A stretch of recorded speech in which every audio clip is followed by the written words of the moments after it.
आणि समाजवादी हा शब्द या संविधान उद्देशिकेमधून वगळण्यात यावा अशी जनहित याचिका त्या ठिकाणी टाकली।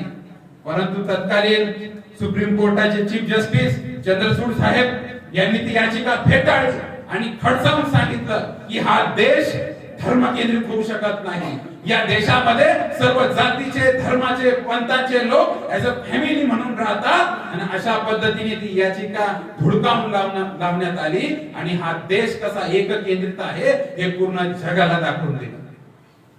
या ठिकाणी महिला आहेत। हिंदू कोड बिल आपण ऐकलं असेल। या हिंदू कोड बिलच्या माध्यमातून बाबासाहेबांनी महिलांना विशेष असे अधिकार त्यावेळेस जे आहेत ते हिंदू कोड बिलाच्या माध्यमातून संसदेसमोर मांडले। वारसामध्ये हक्क असेल, संपत्तीमध्ये समान वाटा असेल, नोकरीच्या ठिकाणी संधी असतील, विधवांना पुनर्विवाह असेल, जे काय आहे लग्नाचं वय असेल, अशा विविध जे काही स्त्रियांना संरक्षण देणारे आणि विशेष अधिकार देणारे कायद्याची तरतूद त्या हिंदू कोड बिल मध्ये केलेली होती। परंतु तत्कालीन असणारे माजी पंतप्रधान पंडितजी नेहरू, दुर्दैव म्हणावं लागेल की त्यांनी ते हिंदू कोड बिल त्यावेळेस काही कारणास्तव नाकारलं गेलं।